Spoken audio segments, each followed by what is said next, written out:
I'm Rick from Carthage Classic Cars. On this video, we're back on the 70 Challenger. If you haven't seen the previous videos, please go back and watch it and you can see how we got to this state as the car's all stripped down.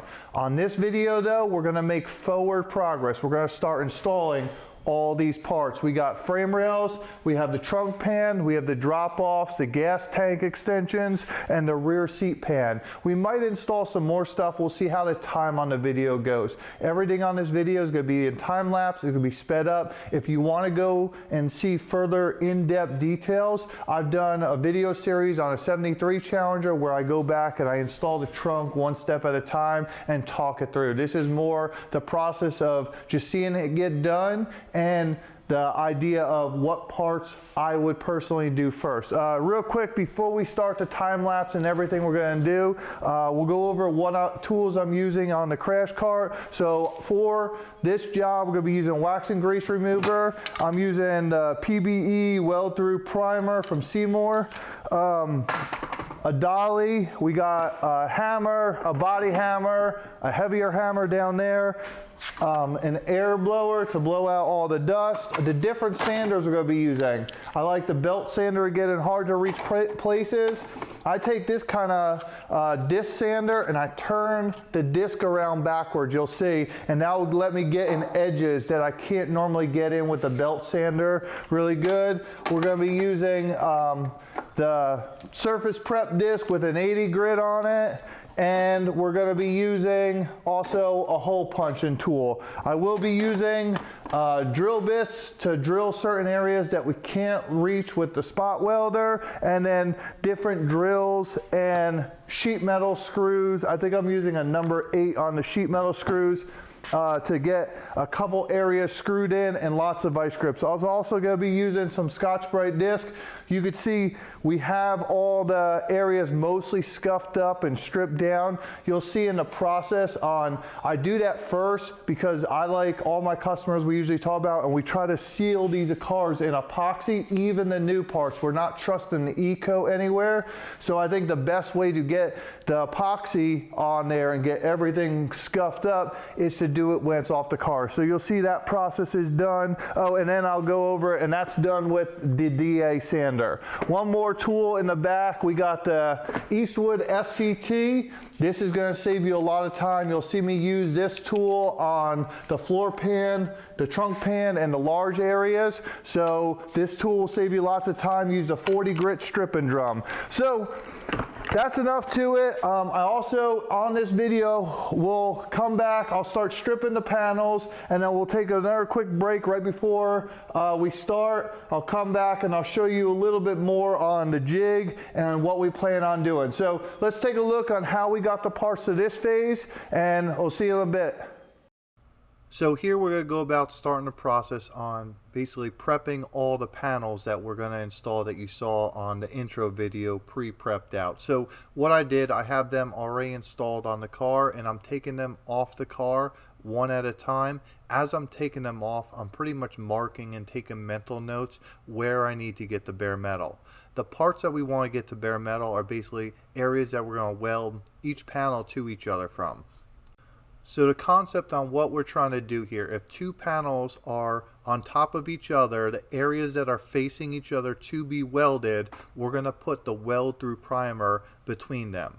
What we need to do, what I like to do, is the weld through primer is pointless if you don't take it down to bare metal. The weld through primer has a high zinc and it conducts a lot better while also having a higher resistance to melting to higher temperatures. So the idea, like I said, we put the weld through primer in there. It's going to protect the panel, so when we're done and we epoxy the whole car, obviously we can't get in those areas that are laying on top of each other where the weld through primer will stay. Everything else on the outside where we plan on welding, we're going to try to keep that in bare metal. It's just going to give us a better contact. That's going to be whether you're using a spot welder or a MIG welder. You just want that bare metal on the outside. Then, like I said, we'll come back through with the epoxy primer when we're all said and done and just epoxy everything to keep everything from rusting. What I'm doing right now, you could see I'm taking a Scotch-Brite. So after we did the areas around the whole outside of the panel, we used an 80 grit on the DA and got that area as best we could DA sanded, where we're trying to get most of the E-coat off. Obviously, we can get everything if we spend more time, but it's just more time and effort. And I think if you're DA sanding this thing really well and the E-coat's still on there, those little areas, I think personally you're good to go. If I have an owner that's going to request all the E-coat removed, well, we'll spend the time and remove all the E-coat. I think this is a happy median and a compromise. So once we get everything DA sanded, there's some areas where we can't get in, so that's where we're going to go back through with a red Scotch-Brite and just make sure we get all those areas one more time. Right before I epoxy with all these parts on the car, I'm going to also take the red Scotch-Brite one more time and do that same process, and I'll probably take the DA and just run over it really quick. It's just easier for me to get the bulk of all the E-coat off when the panels are sitting on the sawhorses here. So like I said, right now we're looking at the trunk, gas tank straps, and then right now is the trunk floor. This is the bottom of the trunk floor, and these are where the gas tank straps are going to go. So we know we're going to weld this. So like I said, we're going to use the SCT stripping drum with a 40 grit, and we're taking this down to bare metal because we're welding there. But like I said, this would be a lot harder if we don't pre-plan this to do under the car. You're climbing upside down. It's just more comfortable, like gravity help me, and just do the panels right now.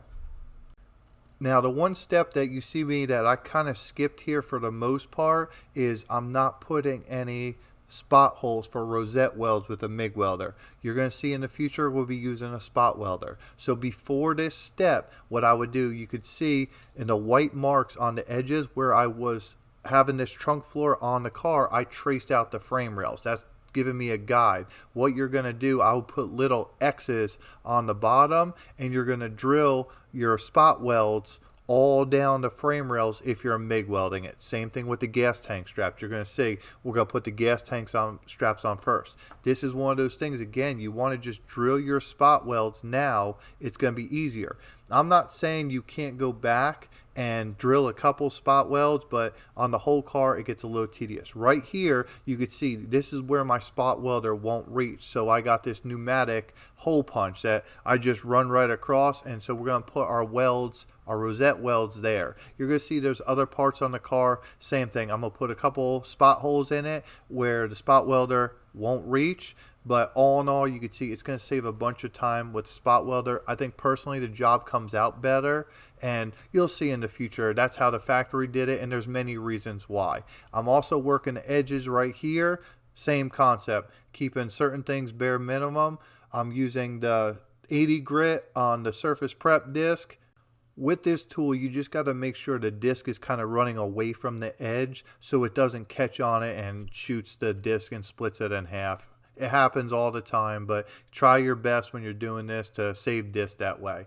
Same thing right here. You could see I'm using the hole punch again on the rear footwell area. So I was able to actually get the spot welds in on some of these areas, but so we'll have to come back through and re-weld up some of these holes, and we'll have spot welds next to it. But right here, just taking a spot weld drill bit and just running through the frame rail. So this would be the same concept that you would do down the whole trunk pan, rear seat pan, and everywhere else there's a supporting frame rail underneath if you don't have the spot welder. It still doesn't take that much time. I think the cleanup is a little bit longer than anything else. Just going in there with a belt sander just uses up belts and it makes a mess. But again, I think the process is just as strong.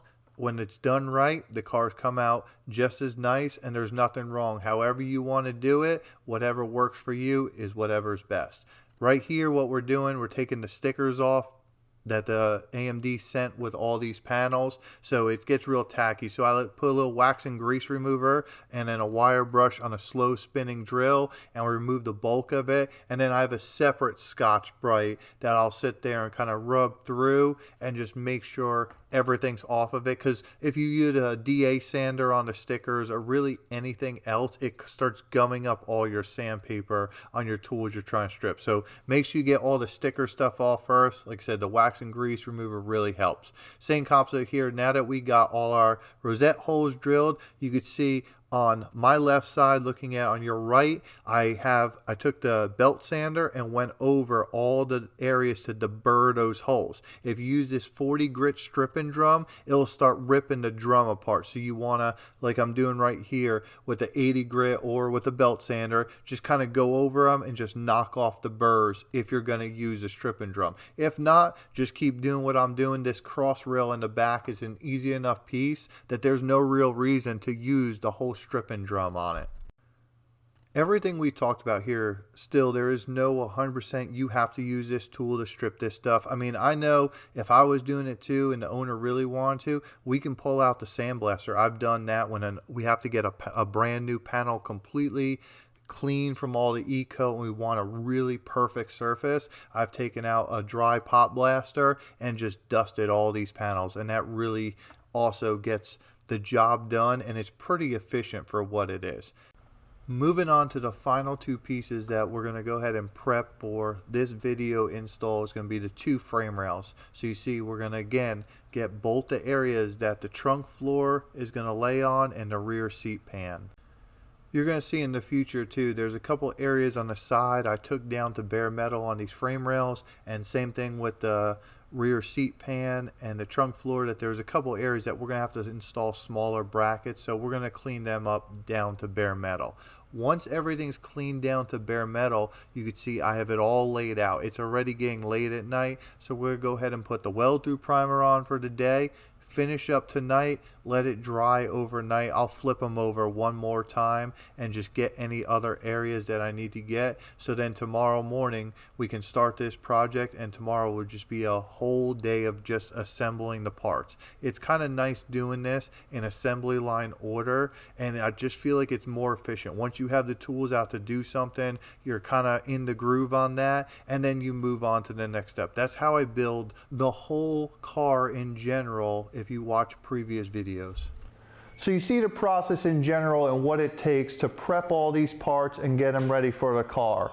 That was yesterday. We're on to a new day, so we're going to start the assembly process. In full disclosure, I do preset all the parts on the car. You could see a couple pictures of it, and why I do that is we just want to make sure these parts fit. I take them out of the box, we throw them on, I'm going to pull, pry, and I don't want to spend all the time prepping the parts to come to find out we got to cut something, or we got to modify it. These parts, nothing had to be modified. Also, while putting these parts together, what it allows me to do is trace out exactly where I need my weld through primer. So as you see, when we were pulling the parts off, we actually were prepped them in reverse order of assembly. I was just taking them off, verifying all of my marks and everything, and I prepped that part and I put it over on the side. So also with that, we have the frame jig, which I initially talked about. The number one thing to do with the frame jig, I feel, is level it out. We want a flat building surface. So my garage floor is not level, so we want to make sure everything front to back, side to side is level. If the frame jig is twisted and you go put frame rails in the car and you're pulling them and prying them in a twisting motion, and then we go put the car together while it's twisted, guess what? Your car's staying twisted. So right now I know everything's level. Like I said, I did verify that yesterday and this morning. The frame jig you're going to see on this process, that I think it's key. I don't think you can do this job properly without some kind of frame fixture. We're going to go off you'll see the rear shackle mounts here. I made little plastic bushings in here that we're going to put in the rear shackles of the frame rails. They fit in there tight, and that's not going to allow any movement. And then we're going to use this piece right here, the shock cross member, and the front torque box. Once we get the frame rail straight, then we're going to take our tape measure. Like I said, I already did this, so our screws are going to be center located. I know where they are, and I'll just verify them. But we're going to make sure our floor pan, our trunk pan, everything's straight.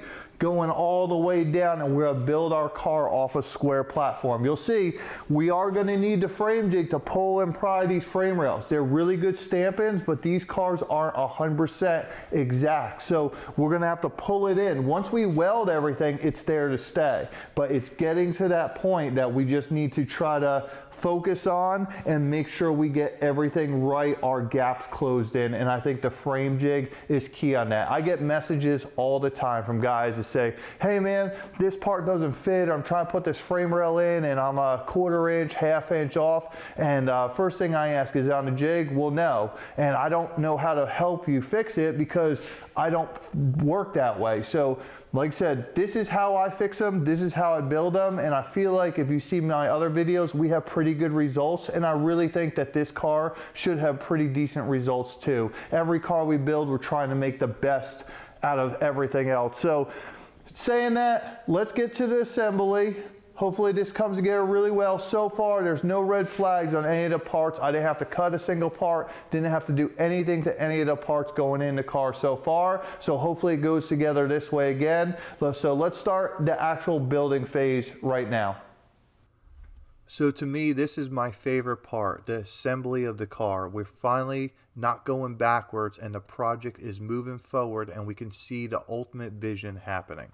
There's a couple things I told you we're going to do beforehand. We're going to install all the brackets on these pieces before they get on the car. The first bracket that we're going to put in is the gas tank support straps. You could see this is why we stripped those down to bare metal earlier. I'm taking my spot welder, I got the long extension on it, and I'm basically just on one end of the trunk floor working my way from the end all the way down to the front, and then I go to the other side, do the same thing. I'm going to come around the back of the trunk floor and I'll go right through the back side all the way down in the center and meet there. This is going to ensure very strong welds because the machine is pneumatic and pushes the trunk gas tank straps together. If you don't have this capability, what I like to do if I'm rosette welding or I can't reach it is I'll take tech screws, the sheet metal screws, and I'll screw them in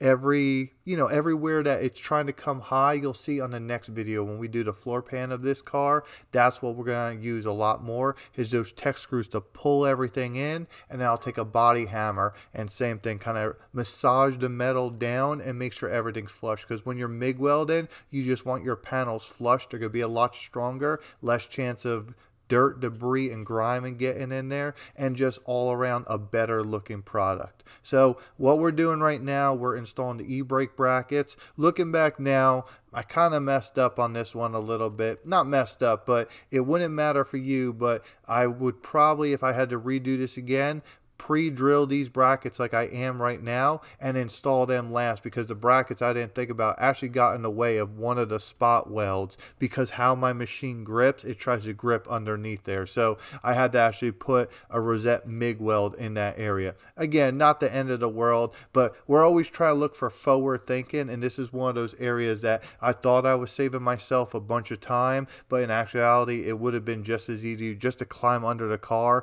and just put these two brackets in there and then keep running the welder right down the whole rail. So we adjust our process all the time, and every car is completely different. So I might have built a bunch of Challengers in the past, but this Challenger might have kept parts that other Challengers didn't, so I can get my welder in certain areas, or some of the cars have the rear seat pan in the car, and then I got to make frame rails go underneath the rear seat pan. So the process is always different on each one of these cars, even on the same build. So even when you do your build, same thing, you just got to come up with something to just the best way to put your car back together. So right there, I did install the rear seat brackets where the rear seat clips in. So you see, that was another thing that I thought was good to install beforehand to just get it out of the way. You see, we put the frame rail in the jig, it's sliding into rear shackle pieces, and I kind of just roll it forward. Now this car is really nice because I have torque boxes along with the front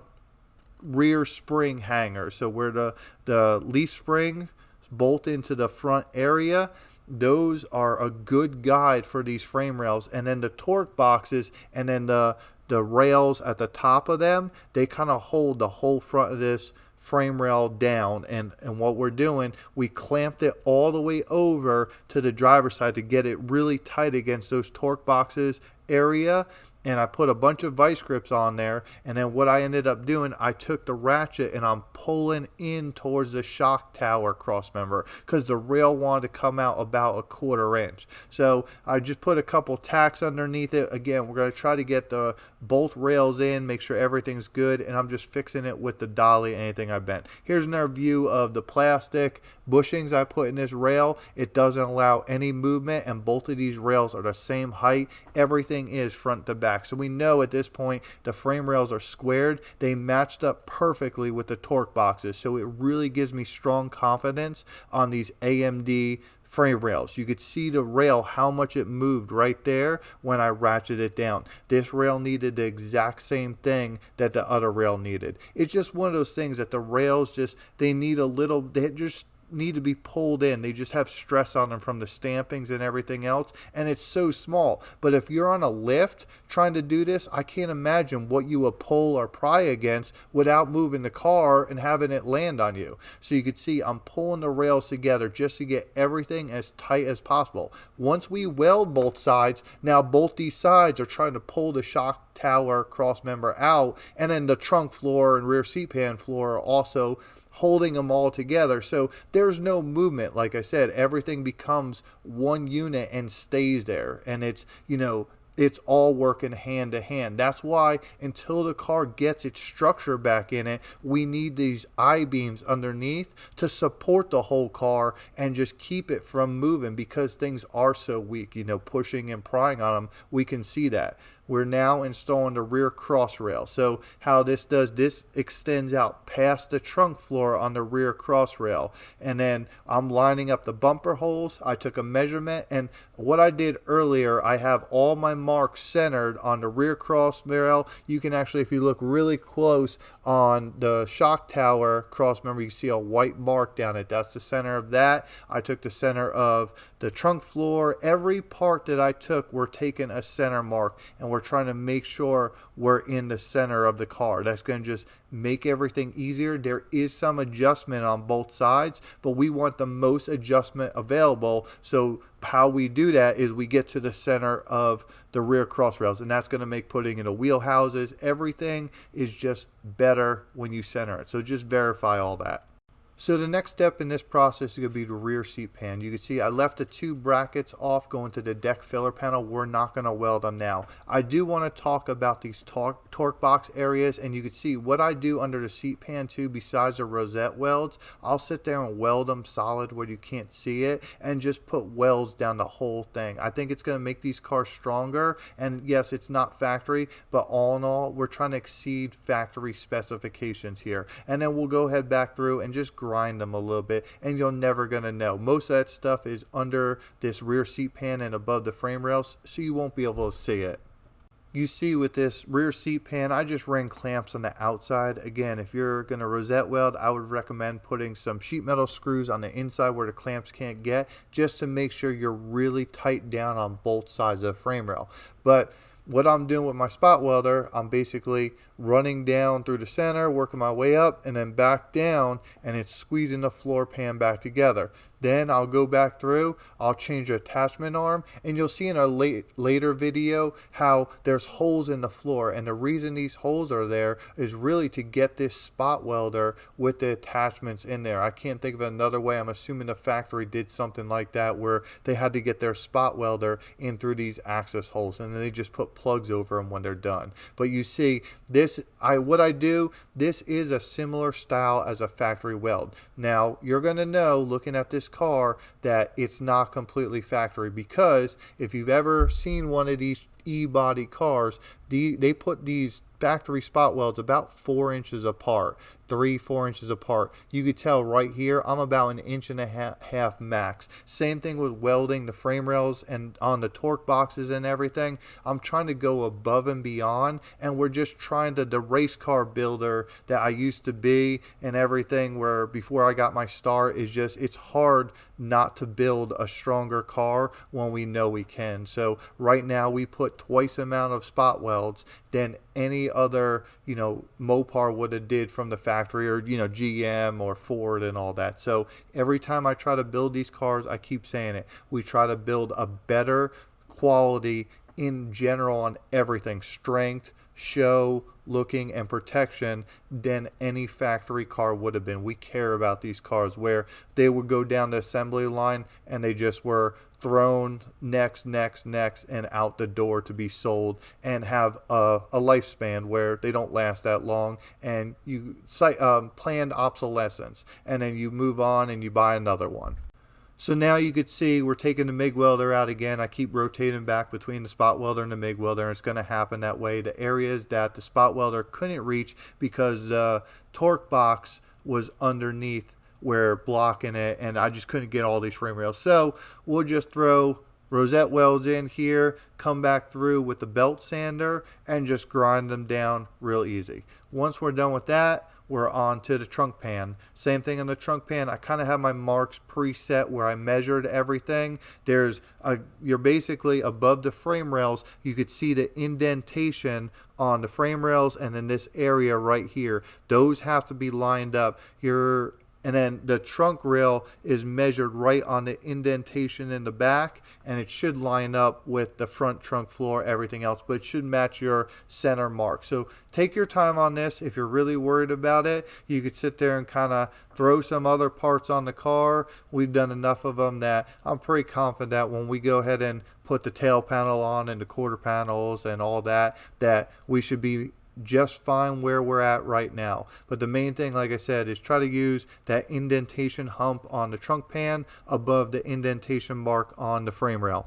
Once we triple checked all our marks from our clamps and everything else, we could go ahead and start welding. You could see, even with the spot welder, when I weld, I start in the center and I try to work my way out. That's going to basically make sure we're not pushing metal from one side of the car and then have a buckle on the other side, or off center stuff. If we start in the metal, and I got a bunch of these tech screws, I don't know if you could see them, there's probably 10 tech screws in this trunk floor. Again, I want to pull everything down. If I keep doing that and then working with the body hammer, it's just going to make the overall process look a lot better. And you'll see, we'll do a walk around at the end. You can see right here, this is what I was talking about, how I'm able to kind of go in that hole and get the spot welder across the frame rail that otherwise wouldn't fit. And I just work it right out, and I go to the hole in the back. And you could see I had to do the 2 separate holes because that's where the shock cross tower is. It stops and I can't get past that brace right there. So I got to come back out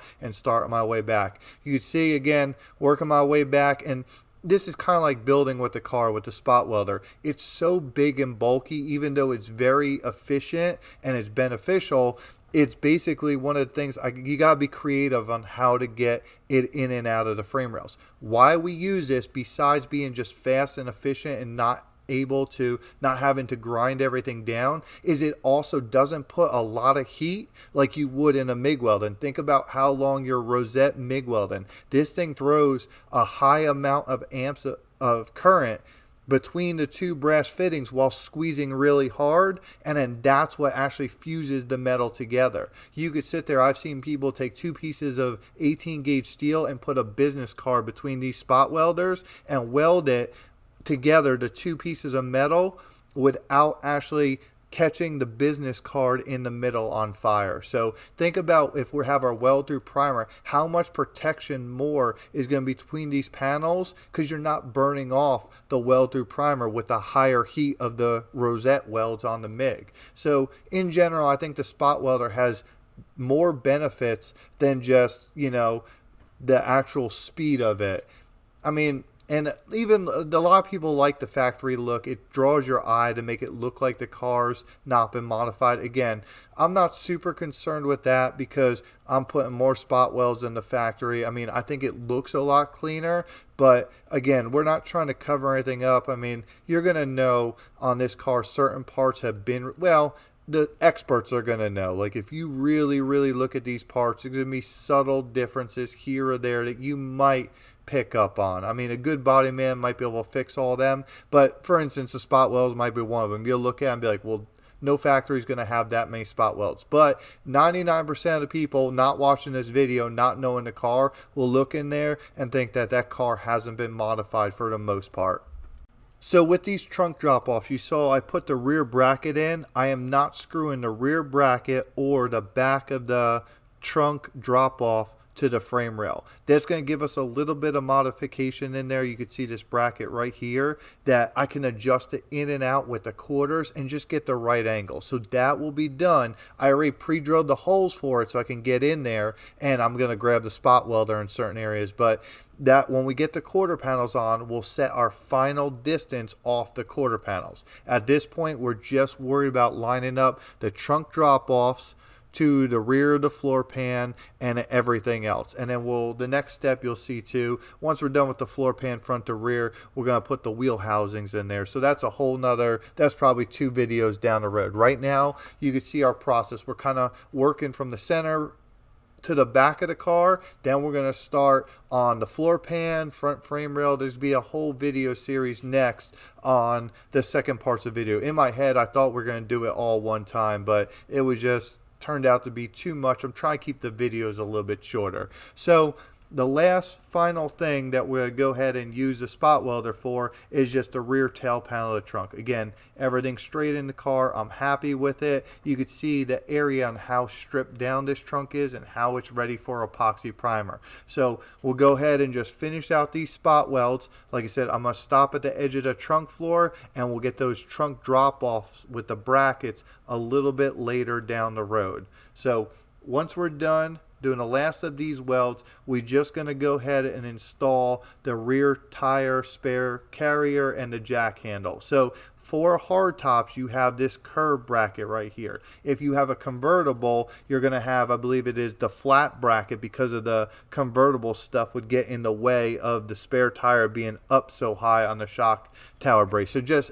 a little bit of piece of information. So I weld these in all the way, just force of habit, unless an owner specifically says I want it to match what the factory did. We're going to put seam sealer over this so it's not the end of the world. Same thing with this jack bracket. I don't tack them in like the factory. I kind of go full out on the welding. I think it looks cleaner, and again, we'll throw some seam sealer on it. You're never going to know. A final walk around of the video. You could see everything's welded in. Everything's cleaned up for the most part. There's a couple screws in the trunk drop-offs that we got to adhere in the future, but looking around, this trunk I think came out really nice. It's ready for epoxy primer. We're going to wait till we install some more parts so we can epoxy everything at one time. We are going to have to add some weld through primer on the front of that rear seat pan. Like I said, we wanted it bare metal first, and then for our welding and everything else, and then we'll come back through when we add other parts on there. So you'll see that in a previous video. But you can see we got our spare tire jack and brackets in there. There's one more that's going to go in the outer wheelhouse. In general, the spot welds, I don't measure them or anything. It's just kind of done at whim, and they don't exactly match each other. I try to put about the same amount, but if you look, I was underneath the car, so it's kind of hard to see exactly where you're going when you're just focused on centering the bracket. Looking up underneath the car, same thing. I mean, if you remember going back to the last video of the car and how rusted and how destroyed this car was, I think the owner should be super happy about where this project's going and what it's looking, because this is a brand new 1970 Dodge Challenger in the making. All right, we're gonna go ahead and wrap up this video on the 70 Challenger trunk pan, trunk drop-offs, rear seat pan, rear frame rails, and cross rail section. It was actually a lot of work, and even if I wanted to install more parts, we're still waiting on the next part, which is gonna be the floor pan. It hasn't arrived yet. That is not gonna be an AMD part. It's actually gonna be one of the very few parts on this whole car that's not AMD. Unfortunately, AMD is just not stocking it, so we had to find an alternative source so the car is not just sitting around. So once we get that part, they'll come back on the next video and take care of that. But to wrap up this video, it's a lot of work. Right now, you could see most of this is in a DA sanded 80 grit, mostly to bare metal. What that's going to allow us to do is when I put the floor pan in, you'll see in a future video, we're going to come back through and we're going to epoxy prime all this area. It's going to match the rest of the car, and it's going to really protect it for years to come. This is going to be easier doing it now versus trying to get with the whole tail panel on, the quarters and everything else, a DA down there, and we know we're never going to be able to get in here. The epoxy primer, I feel, is far superior at wet protection and just stopping rust and everything else. So that's why we do the cars this way. Hopefully this video really helped you out if you're building a Challenger 70 to 74, and the process is going to be very same. It's going to be identical for a 70 to 74 Cuda at this point. In the front is where the toe pans, where certain parts for the Cudas change a little bit, but even so, even with the all E-bodies, the order that the parts go in would be exactly the same. The Cudas have some small things like some brackets back here where the Challengers don't. But all in all, everything we did here would be how you would go ahead and install in those parts on your E-body. Again, I hope this video helped. I'm trying to keep the pace going on these videos. If you want, go back and check out some of my other videos that are a little more slowed down and detailed on certain installs. So I'm Rick from Carthage Classic Cars. If you like these videos, please comment, like, and subscribe to our channel. We'll keep putting more and more out on them. So till the next time on this video or another vehicle in the shop, I'll see you later. Take it easy.